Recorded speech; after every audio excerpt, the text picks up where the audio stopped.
Yeah, Anthony, I mean, this is a triumph of what Frazier was pushing for. Just a few months ago, he was standing on these steps, protesting, rallying about taking down the Confederate monuments. And then just a few months later, and what was left of the monument here in James Weldon Johnson Park is gone. They filled in the fountain with grass, and that's really, one of just many accomplishments that he had in his life as a civil rights advocate. And I tell you what, trying to find video of Ben Frazier was not challenging at all, because he was always out here, always at City Hall, rallying, protesting for what he thought was right, and whether that be taking down the Confederate monuments. He was a voice in renaming the Confederate schools around Jacksonville. He also was a voice and led a successful lawsuit against the city council for the redistricting process, trying to find different district distribution to try and give a voice to black voters in Jacksonville. And one of his major accomplishments that he was really proud of was going to Geneva, talking before the UN about ending racial discrimination globally, taking that message that he had here in Jacksonville and spreading it across the world.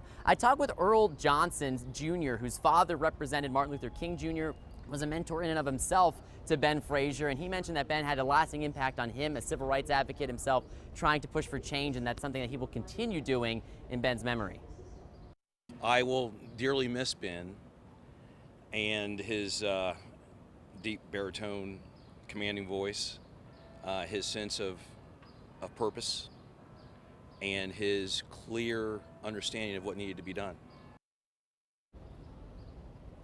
Now, I also talked with Ben's attorney, John Phillips, who mentioned that even if he didn't agree with what Ben was standing for, how far he was pushing it, he always admired his tenacity in everything that he stood for and making his voice heard. And he felt like at times it felt like he was standing shoulder to shoulder with a living legend. So we'll continue this coverage of Ben's legacy here in Jacksonville. In downtown, Zach Wilcox, First Coast News, on your side.